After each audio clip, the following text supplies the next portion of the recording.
भाई, आप सभी का किसान एग्रीटेक चैनल में हार्दिक स्वागत है। मेरा नाम पवन पटेल और आज मैं आपको बताने वाला हूं गेहूं में लगने वाले जो प्रमुख रोग हैं, कीट हैं, उनसे हम कैसे निजात पा सकते हैं, अपनी फसल को कैसे बचा सकते हैं। तो चलिए हम सबसे पहले बात करते हैं हमारी फसल में लगने वाले जो प्रमुख रोग हैं वो कौन कौन से हैं। दोस्तों, यहाँ पर हमने 8 प्रकार के जो प्रमुख रोग हैं उनके बारे में बताया है। जैसे पहला नंबर पे पीला रतुआ रोग, दूसरे नंबर भूरा रतुआ रोग, तीसरे नंबर काला रतुआ और चौथे नंबर कंडुआ रोग, पांचवें नंबर पूर्ण झुलसा और छठवें नंबर है चुनेल अमिसीता और सातवें नंबर पे गेरुआ रोग, आठवें नंबर पे एपीफैज भी। तो दोस्तों, ये 8 प्रकार के जो हमारे रोग हैं जो हमारी फसल को बर्बाद कर देते हैं। हमारे जो बालियां हैं वो छोटी रह जाती हैं और जो बालियां में जो दाने होते हैं वो कम मात्रा में होते हैं। तो इनके लिए हम सबसे पहले ये इसके लक्षणों के बारे में बताते हैं। जैसे ये आप देख सकते हैं, पीला रतुआ रोग, यहाँ पे आप देख रहे हैं पीली धारियां बन जाती हैं हमारी पत्तियों में।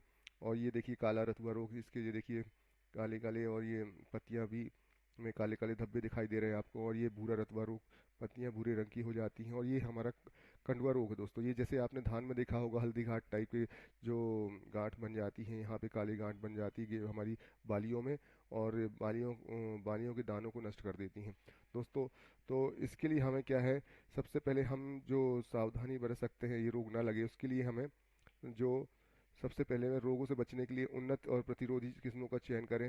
जो हम लेटेस्ट वैरायटी जो वो काफ़ी अच्छी, जैसे SD 3385 और भी जो आ रही नई नई DVW 187 कर्ण टाइप की भी वैरायटी हैं, ये इनमें रोग काफ़ी हद तक नहीं लगता, रोग प्रतिरोधी होती हैं। और दूसरा, हमें रोग के प्रारंभ में ही फुफुंदी नाशक जो है कावक नाशक उसका छिड़काव करें। और जब बीज हम बुवाई करते हैं तो बीजों में कार्बोक्सिन या कार्बेंडाजाइम से उपचारित करके ही बुवाई करें। तो ये हम सावधानी बरत सकते हैं ताकि रोग न लगे। और हमारे जो गेहूं में मुख्यतः जो कीट और तना छेदक गुलाबी सुंडी होती हैं, ये भी हमारी फसलों को काफ़ी नुकसान पहुंचा देती हैं, काफ़ी हद तक हमारी फसल को बर्बाद कर देती हैं। ये सुंडी हमारी जब 70 से 80 दिन की हमारी फसल हो जाती है, जब हमारी उस फसल में बालियां निकल जाती हैं, तो उसमें जब दूध बनने की अवस्था होती है, ये उनका पूरा अंदर का जो बालियों का दानों का जूस है वो पूर्ण रूप से पी जाती हैं और बालियों को दाने रहित कर देती हैं। जैसे आपने देखा होगा कि दूर से फसल देखने में आपको लगती है भरी हुई दाने हैं, जब आप बालियों को छूकर देखते हैं हाथ से मसल कर तो उसमें दाने नहीं होते। दोस्तों, ये वही तनाछेदक और सुंडी का कमाल है जो हमारी फसल को बर्बाद कर देती। तो इनको नियंत्रण के लिए हम आपको एक शानदार स्प्रे बताएंगे जो आपके रोगों को भी रोक देगा और कीटों को भी खत्म कर देगा पूर्ण रूप से। तो सबसे पहले नंबर पे हमारा जो आता है फंगीसाइड, इफ्को कंपनी का, जिसमें टेक्निकल है प्रोपिकनाजोल 25% EC, जिसका नाम है पीका पीका। और इसका हमें जो लेना है 200 ग्राम पर एकड़ के हिसाब से डोज लेना है।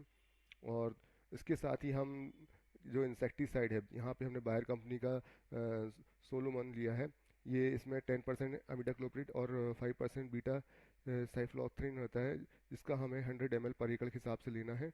इन दोनों का हम मिलाकर स्प्रे करते हैं अपनी फसलों पे, तो हमारी जो फंगीसाइड वगैरह है वो कावक और फफूंदी है, वो रोग हैं जो लगे हुए हैं, वो पूर्ण रूप से नष्ट हो जाएंगे और कीट पूर्ण रूप से मर जाएंगे। दोस्तों, इस तरह आप अपनी फसल को बिल्कुल रोग से और कीट से बचा सकते हैं और अपनी उपज को पूर्ण प्राप्त कर सकते हैं। दोस्तों, अगर वीडियो अच्छा लगा आपको तो हमारे चैनल को लाइक करें और नए हैं तो सब्सक्राइब करें और बेल आइकन ऑन रखें ताकि हम आपको ऐसे ही नई नई जानकारी से आपको अवगत कराते रहें। धन्यवाद।